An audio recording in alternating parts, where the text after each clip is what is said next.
शेखावाटी अंचल की अरावली पर्वतमाला के पर्वतों के बीचों बीच लोहारगल धाम, जिसका संबंध पांडवों से जुड़ा हुआ है। श्रावण मास का आखिरी सोमवार होने के कारण रविवार को लोहारगल धाम में कांवड़ियों का दिन भर जमघट लगा रहा।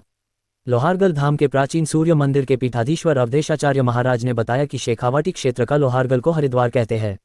आज देखा जाता है कि हिंदू समाज में जिस किसी व्यक्ति की मृत्यु हो जाती है तो उनकी अस्थियों को लोहारगल गंगा में प्रवाहित किया जाता है और वह अस्थियां जल में मग्न हो जाती है, अर्थात समाप्त हो जाती है। आज लोहारगल धाम राजस्थान का बड़ा ही शिरोमणि स्थान है, उसे देवों की तपोभूमि भी कहते हैं। यहाँ मंदिरों की 80 से ज़्यादा संख्या है। मुख्य मंदिरों में मालकेतु मंदिर, रघुनाथ जी का बड़ा मंदिर, शिव मंदिर, गोपीनाथ जी का मंदिर, श्री सूर्य मंदिर, सुखदेव जी का मंदिर, 12 महादेव मंदिर आदि हैं। लोहारगल में भादवा मास के अंदर गोगा नवमी से 24 कोस की परिक्रमा लगती है और जो लोहारगल कुंड से शुरू होकर किरोड़ी, शाकंभरी, नागकुंड, टपकेश्वर, रघुनाथ कुंड, खोरीकुंड और अमावस्या के दिन वापस लोहारगल में स्नान किया जाता है। इस परिक्रमा के अंदर 7 दिन लगते हैं। गोगा नवमी से शुरू होकर अमावस्या तक चलती है। लाखों श्रद्धालु बाबा मालकेत की 24 कोस की परिक्रमा करके अमावस्या पर लोहारगल कुंड में स्नान करते हैं।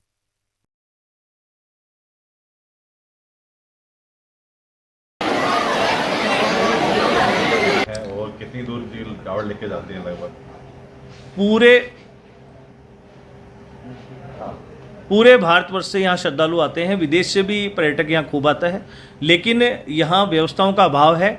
हमने बीजेपी सरकार से बड़ी मान्यता रखी है। बीजेपी सरकार तीर्थों का विकास करती है तो कॉरिडोर की मेरी मांग है, क्योंकि सारे तीर्थ सीकर जिले से ये बहुत जुड़ा हुआ तीर्थ है। सीकर में 5 धाराएं हमारी आती है लोहारगल की, जो परिक्रमा क्षेत्र की हैं, और 2 धाराएं हमारी बॉर्डर पे है, किरोड़ी और लोहारगल।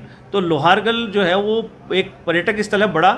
इस पर्यटक स्थल में ये शाकंभरी, किरोड़ी, नागकुंड, टपकेश्वर सारे तीर्थ आते हैं, खाटू श्याम, सालासर। तो इनका एक कॉरिडोर बनना चाहिए सबका, और सरकार से निवेदन है कि इस क्षेत्र में पूरा ध्यान दें।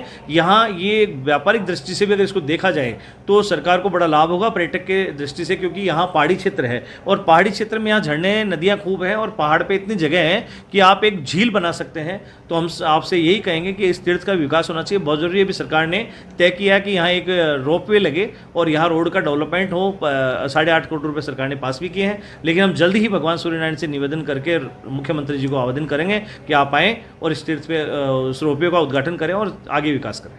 लेके जाते हैं और शिव जी का अभिषेक करते हैं, तो आप किस प्रकार से देखते हैं? जल का यहाँ इसलिए महत्व है कि ये मोक्ष प्रदान करने का तीर्थ था।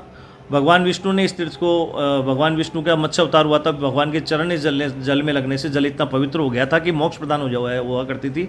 तो आज इस जल में जब पांडवों के पाप खत्म हो सकते हैं, भगवान परशुराम जी का दोष खत्म हो सकता है, जो ज्ञात अज्ञात धरती पे चाहे देवता अवतार ले ले चाहे कोई मनुष्य जन्म ले ले, उसको वगैरह लग जाते हैं और उनका जो भी दोष होता है वो खत्म होता है। भगवान इस जगह इस जल को स्नान आदि में कार्य लेने के लिए और सभी काम को लिए इस जल को बड़ा पवित्र बताया है। तीर्थों के राजा जो है वो पुष्कर हैं, गुरु तीर्थ लोहारगल है। तो तीर्थों से ही जो है पाप की मुक्ति मानी गई है पुराणों में, और तीर्थ यात्रा करने से मोक्ष होती है, पापों से मुक्ति मिलती है। तो ये वो तीर्थ है जिसका जल यहाँ से ले जाकर के आप 11 अमावस्या पूर्णिमा पे अपने घर में स्नान करें, या कोई किसी के चर्म रोग हो तो वो स्नान करें तो ठीक हो जाता है, और जितने भी दोष हैं वो सब खत्म हो जाते हैं। पितरों को भी तर्पण का बड़ा स्थान है, तो पितृश्वरों को तर्पण देने का हो, चाहे वह कालसर्प दोष की पूजा हो, चाहे वह सूर्य की विशेष आराधना हो, जो सूर्य प्रबल करना चाहते हैं, तो इस तीर्थ में आता है और इस जल सूर्य कुंड में स्नान करके सूर्य भगवान के दर्शन करता है और यहीं पूजा करता है। तो इस तीर्थ का बड़ा महत्व है। तो सभी से निवेदन है कि इस तीर्थ में आए और दर्शन करें, भगवान सूर्यनारायण को प्रणाम करें, स्नान आदि